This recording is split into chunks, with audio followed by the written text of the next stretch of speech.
All right, media day. We got Prosper head coach Tyler Moore with us. And coach, last year, first year on the map for you as the head coach here at Prosper. And you really kind of talk about getting your feet wet in a positive way. 7-0 in district.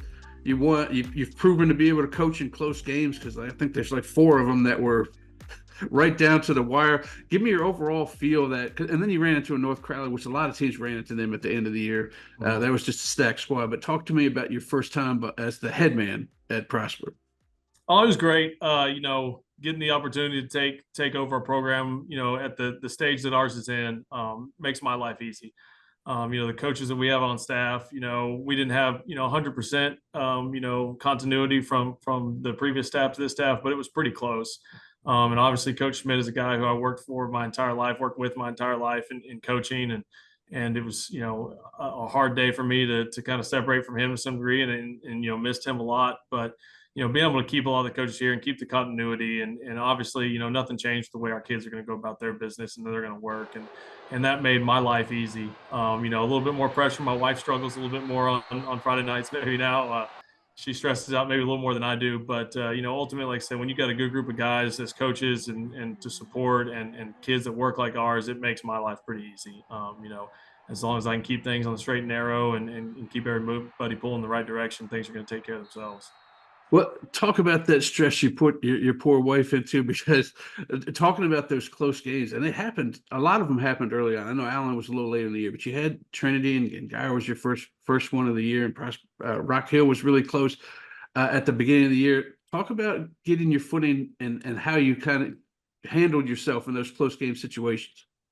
I think one, some of those we manufactured a close game on our own, making some mistakes down the stretch and just learning how to win. We lost a lot of good players from the year before. Had a good senior class and a lot of seniors contributed, but we played about 12 sophomores last year at times too.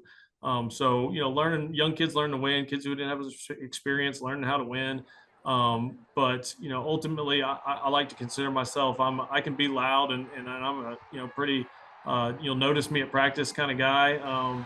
But in a game, I feel like that's the time to be kind of the pillar of calm for kids, and the kids are going to stress and they're going to make mistakes. And for us as coaches, we have to provide some energy, but we also have to be kind of that rock. And I think that's important, especially from a head coach and to keep kind of everybody calm and understand that, hey, we've been in tough situations before as a program, and we're going to be in tough situations again. And if we keep doing what we're doing and focus on us, ultimately we're going to be able to pull ourselves out of these situations. So, one, credit to the kids that we're able to always kind of pull it back together, always, rise to the occasion. And the coaches for keeping them kind of, calm and keeping them, 17, 16, 17, 18-year-old kids, when things start going bad and things get intense, so sometimes it's a struggle. So, the grown men in the situation, our coaches did a great job of kind of keeping things, going. And we like to put our kids in tough situations at practice when you're as good defensively as we are and good up front offensively. And our kids don't see a lot of people in competition day in and day out than what they see in practice. So we try to manufacture those situations as well. And when our kids get in that, it's not a surprise. But ultimately playing DFW 6A in our district and playing the non-district teams that we did, you're going to be in those situations, and the more you're in those situations, the better you're going to benefit from it. You talked about, and one thing I picked up out of there, you talked about 12 sophomores getting a lot of playing time. That kind of bodes well for you this year because they built their experience and they're out there. And then you look down your roster and you look at it, especially on the offensive side of the ball, there is a lot of skill positions that produce for you that are back, especially at running back. You got over 1,200 yards and 20 touchdowns coming back. You got a couple solid receivers coming back. You got Gilmore, Stouffer, and Crimpin coming back on the line. Man, and I see you smile right now. It looks like it's a pretty good feeling going into this year as far as experience on offense. No, and really, yeah, both sides of the ball. We're going to play some young kids. We'll have a lot of juniors and even some sophomores again in the rotation for us. But I was talking with our defense coordinator today. Despite the youth, and we might return, looking ahead another year, which I hate to do, but we're guilty as the coaches, is we might have 9 underclassmen start on defense for us this year, but a lot of them have played, played big moments, played big games. When you play 13 games, a lot of opportunity for kids to play and play in big moments. So we feel good about it, really on both sides of the ball. But like you said, offensively, our running back situation, with Leo Anguiano and Bryce Robinson coming back and carried the load for us a lot last year. We have a really good back coming off the JV that's going to contribute, and Jacob Martinez might be the fastest kid in our program. So our running back room is really in a good spot. Our offensive line is obviously well talked about and well recognized, and they work their tails off. And Coach Thompson, our line coach, does a great job with those guys. There's not a group that's going to be as well coached as them, and you combine that with their athleticism and their size. You got to feel good about our ability to run the football. And then Lathan Latchley, Blake Summers are kids that Lathan was our leading receiver last year as a sophomore. He's back, and Blake played a lot of snaps for us. I probably don't know off the top of my head, probably had 300 yards or so receiving. He can do some good things after the catch. A kid that people don't know about that played, started at receiver for us in some games, is probably going to play tight end H for us. Jaden Beasley is a tremendous weapon in the passing game, had a phenomenal spring.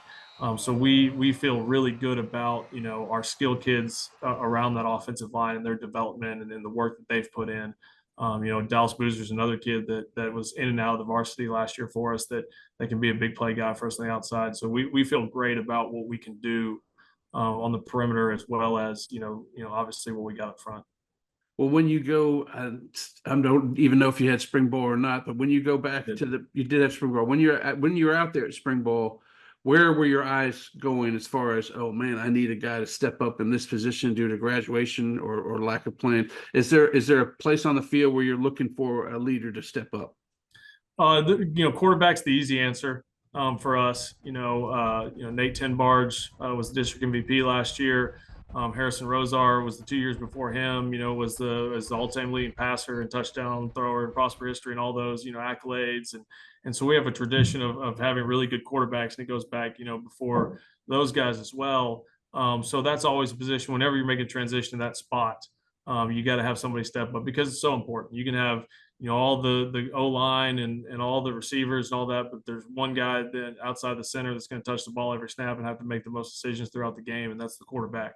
So ultimately, I think whether we're good or great offensively is going to hinge on the production from that position. And we feel good about the kids we have in the room.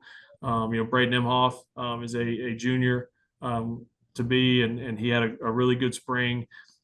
Tyler Albert is going to be a sophomore for us, and he's for a kid that young is one of the best kids I've seen as far as the ability to handle the offense and manage the offense and know what's going on.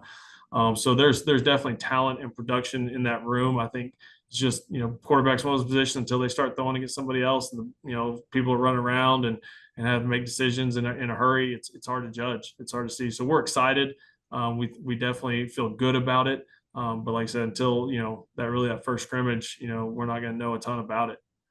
Let's talk quickly about the new district you're in, 6-6A. A lot of the teams stay the same, but you made a little trade with 5-6A. You traded 3 teams over there, got their 3 Plano teams in, and Princeton joins in. So not only is it a couple new opponents, 4 new opponents, you got a 9-team district now. So you really get into the thing. After 2 weeks, you got to really win these games. Talk about the new teams you have in there and maybe the district overall. We're excited for me, talking about being my second year as a head coach to kind of get to experience a new group of teams and new coaches and kind of just expand the coaching fraternity in my mind as far as the guys I get to interact with and talk to and learn from. I'm excited. All right, Coach, I appreciate you joining me, man. We will see you. Well, I guess we'll see you August 29th. The way that game's set up, we'll definitely have a camera out there. So I appreciate you joining us, and we'll talk to you down the line. Yes, sir. Thanks for having me.